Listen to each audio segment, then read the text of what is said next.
예수님께서 갈릴리 중심으로 사역을 펼치신 이후에 추수할 일꾼들을 이렇게 12명을 특별히 뽑으셔서 이제 그들을 파송하시는 이야기 10장 이후에 이제 그 갈릴리 사역의 이제 후반부로 이제 들어섭니다. 이제 11장부터 16장까지 그 내용이 진행이 되는데 오늘 보면 이제 그 특징이 나옵니다.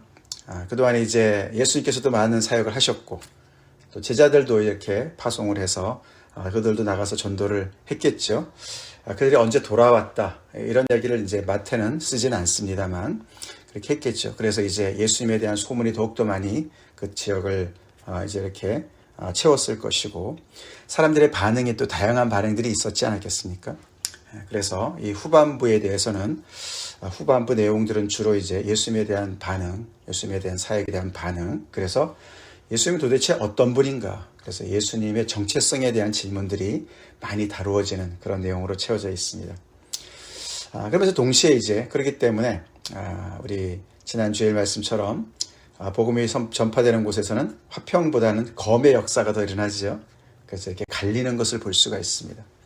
그런데 그 중에 이제 많은 사람들이 예수님에 대한 불신앙과 거절을 이제 이렇게 보이고 있고, 그런 중에 또 예수님께서는 또 계속 초대를 하시면서 또 정말 예기치 않았던 사람들로부터 예수님이 어떤 분이시다고 이렇게 고백을 하는 그런 내용들이 같이 이렇게 섞여 있는 내용들이 이제 진행이 됩니다. 그 중에 이제 제일 처음에 이제 오늘 내용이 정말 예상 밖의 사람이 예수님에 대한 이제 의심을 표현하는 내용으로 시작하죠. 누굽니까? 바로 예수님을 이 이스라엘 백성들에게 잘 소개했던 침례 요한이었습니다.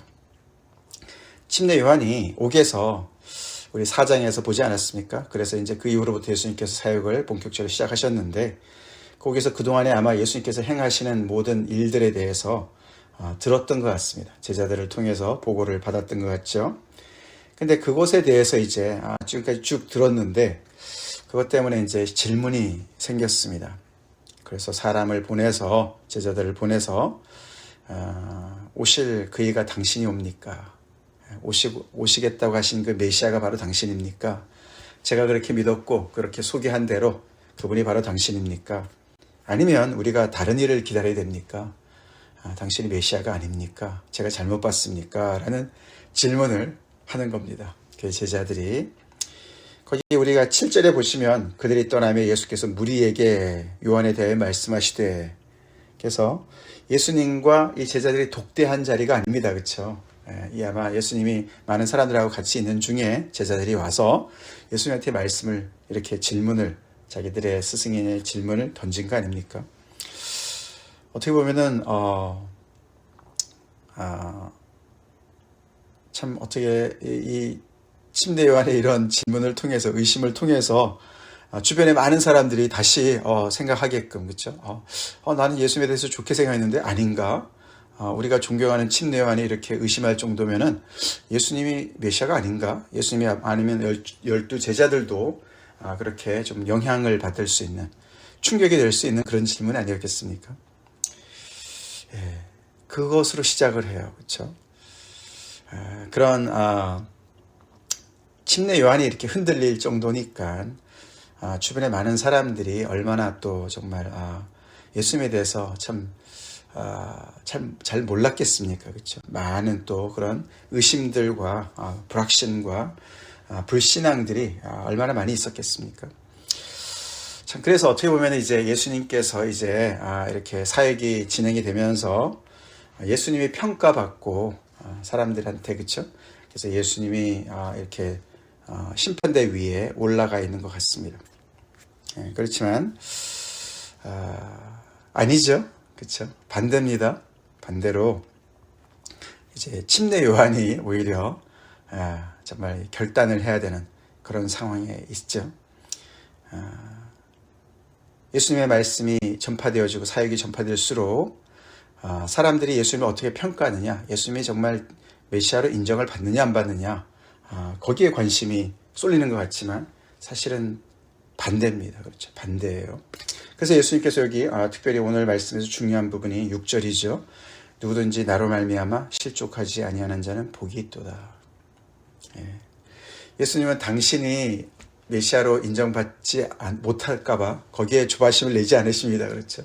오히려 반대로 사람들이 심지어 침례요한이라 할지라도, 그렇게 대단한 침례요한이라 할지라도 혹시라도 자기들의 그 기준으로 내가 거기에 맞지 않다고 자기들의 기준에 넘어질까봐 그거를 염려하십니다.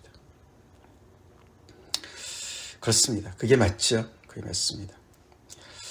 이 침례요한, 예수님은 이런 질문을 받고서 이 무리들이, 이 제자들이 떠난 다음에 무리들한테 침례요한에 대해서 어떻게 말씀을 하십니까? 사실 무리들의 어떤 그런 의심을 잠재우기 위해서는 사실은 침례요한이 대단한 사람이긴 하지만 많이 부족해, 뭐 이렇게 얘기를 해야 될 것 같은데, 그렇죠? 그렇게 얘기하지 않습니다. 내일도 이제 연결되어지는 내용인데 오늘은 여기서 10절까지 내용에서 그 뒷부분에 그를 뭐라 그랬습니까? 침례요한이 선지자고, 너네는 선지자를 보러 광야에 나갔었고, 근데 그 선지자, 이 침례요한은 굉장한 선지자인데 보통 선지자보다도 더 나은, 선지자보다 더 나은 선지자들 중에서 베스트인 그런 선지자였다라고 설명을 하세요. 그렇죠? 침례요한을 굉장히 높이 평가를 하십니다. 그를 높이 평가만 할수록 당신에 대한 의심을 가지고 있는 그 선지자이기 때문에 오히려 자기의 입지, 자신의 입지가 흔들릴 것 같은데 그런 걸 아랑곳하지 않는 것 같습니다. 그렇죠?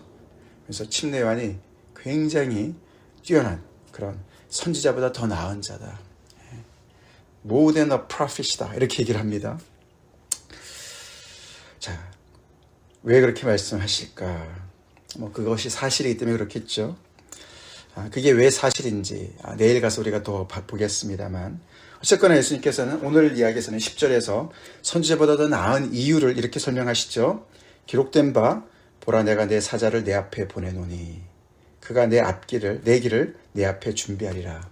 말라기 3장 1절 말씀을 인용하시면서 결국 침례요한이 선지자보다 더 나은 이유는 하나님의 이 오래된 그 구약의 역사의 맨 끝에서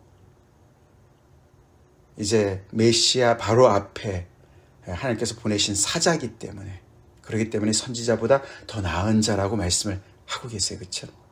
그래서 그가 하나님의 어떤 역사 속에서 맡은 역할 때문에 그가 선지자들 중에서도 가장 뛰어난 선지자다. 바로 그 선지자들의 모든 그 예언이 성취되는 그 일을 감당하시는 메시아가 오시는 바로 직전에 그 메시아의 그 앞길을 준비한 사람이기 때문에 그가 선지자보다 더 나은 자다라고 설명하시는 겁니다. 그렇죠? 그래서 그렇게 뛰어난 그런 선지자 침례요한인데, 그런데 그도 어떻게 해요? 부족한 거예요. 그렇죠? 한계가 있어요. 어떻게 보면은 아마 유대인 중에서 가장 뛰어난 유대인, 그렇게 볼 수가 있어요. 그렇죠? 뭐 인류 전체를 포함해서는 물론이고, 이는 정말 이렇게 선지자, 그렇죠? 그냥 신앙이 좋은 사람이 아니었습니다. 그냥 선지자였어요. 한 시대에, 그렇죠? 그 암흑의 시대, 그 침묵의 시대를 깨고 광야에서 하나님의 외치는 자의 소리로서 이렇게 하나님의 역사를 감당했던 사람이에요. 그렇죠? 대단한 사람입니다. 그럼에도 불구하고 뭔가 이 예수님에 대한 어떤 그런 그 자신의 예상과 기대감, 이런 것들이 있었어요. 그렇죠? 분명한 확신이 있었어요. 그런 확신이 있었는데도 이 진짜 예수님이 나타났을 때는 오히려 그런 확신과 기대감 때문에 오히려 진짜 예수님을 놓치고 넘어질 수 있는 그런 정말 부족함이 있는, 그런 결함이 있는 그런 존재, 한계가 있는 존재다라는 것을 우리가 보게 됩니다. 물론 우리는 압니다. 그렇죠? 침례요한이 왜 이렇게 오실 그이가 당신이 옵니까? 다시 질문했는지를 알아요. 그렇죠? 우리가 그가 어떤 메시지를 전했습니까? 앞에 3장 앞부분에서, 그렇죠? 이제 내 뒤에 더 능력이 많으신 이가 오시는데 어떻게 했습니까? 그분은 성령과 불로 침례를 주실 것이고, 그리고 너네가 빨리 회개하지 않으면 도끼가 이미 나무 뿌리에 놓여 있기 때문에, 그렇죠? 회개하지 않으면 다 찍힐 것이다. 심판에 대한 이야기를 했습니다. 그리고 손에 키를 들고 자기의 타작마당을 정하게 하사 알곡은 모아 곡간에 들이고 죽정에는 꺼지지 않는 불에 태우실 것이다.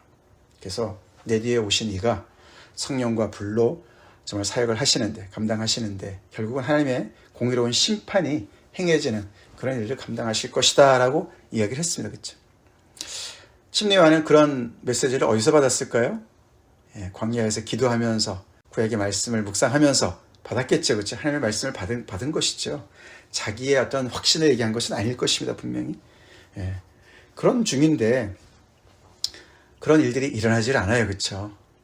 우리가 앞에서도 봤지만 이 침례 요한의 제자들도 예수님 앞에 나와서 왜 당신의 제자는 불식하지 않습니까? 이런 얘기하지 않았습니까? 그렇죠? 그래서 이래저래 그들이 어떤 예상하고 벌어질 것, 앞으로 이제 예수님이 오셔서 메시아가 오셨기 때문에 당연히 벌어질 것과 같은 그런 것들을 기대하고 있었습니다. 그리고 침례 요한이 지금 옥에 갇혔어요. 그것도 무슨 잘못을 해서가 아니라 그 당시에 그렇죠? 헤롯이 잘못한 것에 대해서 지적을 함으로 말미암아 이렇게 갇히지 않았습니까? 그러니까 요한은 이제 곧 예수님께서 사역하시면 당연히 자신도 석방이 될 것이고, 그렇죠? 자기를 위해서 또 구명운동도 하실 것이고, 하나님의 공의가 이제 펼쳐지기 시작하면은 당연히 이제 자신의 이런 억울함도 하나님께서 신원해 주실 것을 아마 기대했을지도 모르겠어요. 근데 그런 일들은 하나도 벌어지지 않는 거 아닙니까? 그렇죠? 그리고 오히려 이렇게 소외된 사람들, 병든 자들, 또 세리와 죄인들, 그런 사람들과 함께 어울리시고, 종교 지도자들, 서리관과 바리새인들로부터는 계속해서 뭔가 그런 반대에 부딪히시고, 침례 요한도 그들과 같지는 않았지만 이런 여러 가지가 자신의 기대감과 멀어지는 것을 그가 본 것이죠. 그렇죠? 무엇보다도 자기 어떤 신앙의 확신과에 따라서 예수님이 같이 거기에 맞춰서 사역을 하시지 않기 때문에 그런 강력한 어떤 그 질문이 들었던 것이죠. 의문이 들었습니다. 그래도 참 기특한 것은 그것을 가지고 그냥 지레짐자로 판단은 안 했습니다. 그렇죠? 예수님은 아니야. 제자들한테 그렇게 얘기하지 않았어요. 그래도 오실 그이가 당신이 옵니까? 여전히 여지를 남기고 있습니다. 그렇죠? 아니면 우리가 다른 일을 기다려야 됩니까? 라고 질문을 했던 것이고, 거기에 대해서 예수님은 대답을 주십니다. 4절 5절에 그렇죠? 대답을 주세요. 대답하여 이르시되 너희가 가서 듣고 보는 것을 요한에게 알리되. 사실 듣고 보는 것을 알리라. 그 얘기는 앞에 8장 9장의 이야기겠죠. 그렇죠? 예수님께서 그동안에 한 사역들, 너네도 다 눈이 있고 귀가 있으니까 보고 들은 거 있지 않냐. 근데 그것을 가서 얘기하되 특별히 강조하십니다. 그죠? 맹인이 보며, 못 걷는 사람이 걸으며, 나병 환자가 깨끗함을 받으며, 못 듣는 자가 들으며, 죽은 자가 살아나며, 가난한 자에게 복음이 전파된다 하라. 이것은 예수께서 지금까지 그리스도께서 하신 일을 요약하신 얘기도 되지만 이것은 구약의 특별히 이사야서의 말씀을 인용하시는 거예요. 다시 말해서 지금까지 예수께서 지금까지 행하신 모든 것들이 구약의 선지자의 말씀의 성취를 하고 있는 것을 강조하고 계시는 겁니다. 너의 기대감 내가 잘 알아. 너가 정말 지금까지 예상했던 걸 내가 잘 알아. 근데 거기에서 멈추지 말고 내가 지금 하고 있는 이 모든 것들이 너의 기대감과 다르다 할지라도 내가 다른 일을 하는 것이 아니라 하나님께서 선지자를 통해서 말씀하신 그 말씀을 내가 성취하고 있는 중이야. 말씀으로 돌아와 라고 말씀하신 줄 믿습니다. 이 뛰어난 침례 요한조차도 정말 이 말씀보다도, 하나님의 기록된 말씀보다도 자기가 믿고 자기의 어떤 그런, 물론 그것도 다 말씀에 기초된 것이기도 하지만 자기 어떤 그런 말씀 속에서 어떤 확신과 예상과 기대감, 그것을 더 붙잡을 수가 있었던 것이죠. 그래서 예수님이 누구든지 나로 말미암아 실족치 아니하는 자는 복이 있다라고 말씀하십니다. 이것은 우리에게도 다 해당되는 줄로 믿습니다. 해당되는 말씀이죠. 우리가 그냥 사람을 대하는 관계성에서도 그렇습니다. 그렇죠? 우리가 그 사람에 대한 기대감을 가지고 그 사람을 대할 수가 있어요. 그래서 그 사람, 진짜 그 사람 당사자가 아니라 그 사람에 대한 나의 인상과 여러 가지 기대감을 가지고 그 사람이 이렇게 생각할 거고 이렇게 행동할 것이고 대해서 기대감이 있었는데 거기에 대해서 뭔가 좀 안 맞으면 우리는 금방 실망하고 실족할 수가 있어요. 그렇죠? 그럴 경우에 같이 대화로 풀어나가야 되는데 대부분이 이렇게 침례요한처럼 하지 않습니다. 그렇죠? 그냥 혼자 지레짐작으로 결론을 내리고 그 사람하고 또 이렇게 멀어지고 이렇게 되기가 쉽습니다. 다시 말해서 그 사람 당사자가 아니라 기대감을 우리가 대신해서 대할 수가 있다는 것을 우리가 경험적으로 알지 않습니까? 예수님에 대한 기대감. 우리도 예수님을 따라가는 것이 아니라 예수님에 대한 기대감을 따라가고 있지 않습니까? 지금 침례요한이 그런 상황이에요. 예수님이었던 그 예수님, 정말 인격체로 오신 예수님. 그래서 예수님께서 지금 정말 자기가 잘 소개해줘서 지금 오셔서 지금 새로운 시대를 열고 계시는 그 예수님께서 지금 행하고 계시는 모든 일들이 내 기대감과 달라요. 내 기대가 했던 거랑 달라요. 그 고민이거든요. 그러면은 예수님께서 오셔서 왜 저런 일을 행하실까? 물론 침례요한은 지금 옥에 갇혔으니까 직접 가서 뭐 이야기하고 사귀어볼 수는 없어요. 그렇죠? 다시 말해서 예수님을 인격적으로 사귀는 것이 중요합니다. 우리도 마찬가지예요. 그 사람에 대한 좋은 인상과 기대감만 가지고 그 사람을 안다라고 생각하기는 좀 어렵습니다. 같이 인격적으로 친밀한 관계 속에서 사귀어봐야 알아요. 그래서 우리는 오해를 덜 수가 있습니다. 예수님께서 왜 이런 일을 행하시는지, 또 이런 일을 행하시는 것이 어떻게 정말 나의 기대감과 어떻게 연결되어지는지, 이런 것들이 정말 잘 연결이 되어야 되는데 그게 참 어렵습니다. 사실 예수님께서 여기서 말씀하신 것들, 제자들한테 말씀하신 것들, 너네가 듣고 본 것을 가서 얘기해라. 그리고 6절에서 5절에서 말씀하신 이 말씀, 그 말씀 지금까지 침례요한이 제자들을 통해서 들은 내용이랑 별반 다른 게 없어요. 그렇죠? 지금까지 예수님께서 하신 일들 아닙니까? 그렇죠? 그렇지만 그것이 다시 말씀을 코트하시면서 인용하시면서 하신 말씀인 것을 그는 눈치를 챘어야만 됐어요. 사실 침례요한이 이런 예수님의 대답에 어떻게 반응을 했을까? 어떻게 마음을 고쳐먹었을까? 기록은 하지 않습니다. 그렇죠? 못해요. 그렇지만 이런 모든 질문들이 다 우리한테 주어집니다. 누구든지 나로 말미암아 살아계셔서 역사하시면서 하나님의 역사를, 우리도 어느 정도는 줄기를 잡고 있지만 침례요한처럼, 그러나 그 세세하게 일어나는 모든 일들이 내 기대와 다를 때, 그렇죠? 그렇게 역사하시는 예수님 때문에 실족하지 않는 자가 복이 있다. 믿음에 대한 요구입니다. 그렇죠? 나를 신뢰해라. 너의 기대감과 예상과 다르게 간다 할지라도 나를 붙잡아. 말씀인 나를 붙잡아. 그렇게 말씀하십니다. 우리도 예수님 믿고 예수님에 대한 기대감이 많이 있습니다. 예수님께서 이렇게 하실 것 같은 기대감이 많이 있습니다. 저도 목회하면서 예수님께서 교회를 이렇게 이끌어 나가실까, 저렇게 이끌어 나가실까, 나름대로 기도하면서 기도하는 게 많이 있습니다. 기도하면서 기대하는 게 많이 있습니다.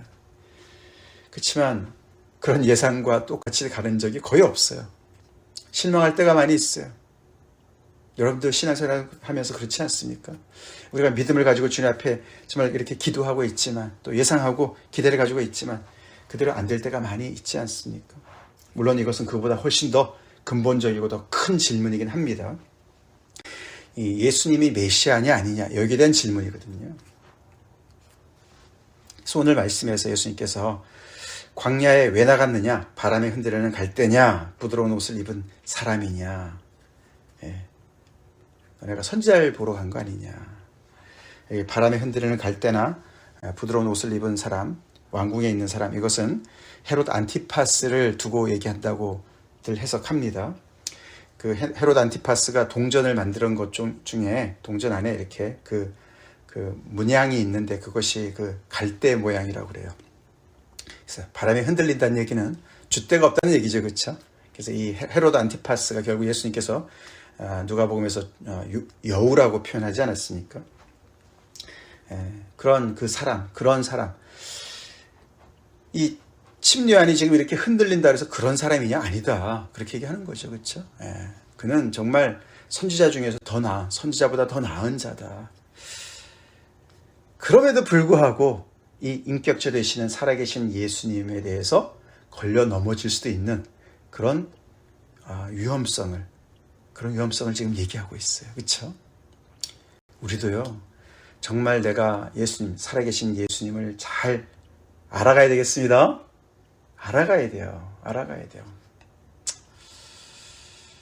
그냥 몇 가지 기대감만 가지고 몇 가지 말씀만 붙잡고 이것이 신앙이겠거니 하고서 우리가 계속해서 그렇게 내 중심적으로 예수님을 따라가다가는 우리는 실족하게 됩니다. 결국 이제 예수님께서 내일 또 말씀하시지만 이런 예수님에 대해서 정말 많은 사람이 침례요한조차도 지금 힘들어하고 있습니다. 예수님께서 펼치시는 사역에 대해서 그 당시에 많은 사람들이 팽배했던 그런 메시아로부터 가지고 있었던 기대감과 예수님의 그런 사역과 많은 거리감을 느꼈어요. 그럼에도 불구하고 예수님을 알아보고 그 하나님 나라로 들어가는 사람들이 있었어요. 우리가 그런 사람들이 되어야 됩니다. 결국은 성령의 역사죠. 우리가 고린도전서 말씀과 연결해 보면 그렇죠. 정말 성령이 아니고서는 성령의 일을 알 수가 없어요. 새 시대를 여시고 새 시대를 이끌어 가시는 하나님의 뜻대로 이끌어 가시는 그 일에 우리가 계속해서 믿음으로 깨어서 성령의 사람들로 깨어서 들어가야 될 줄로 믿습니다. 다 같이 기도하시겠습니다. 하나님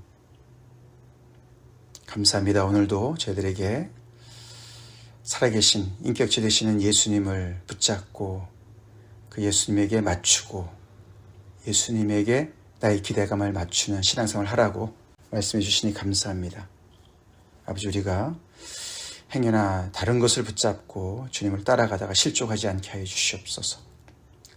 선지자보다 더 나았던 침례 요한도 힘들어하는 것을 봅니다.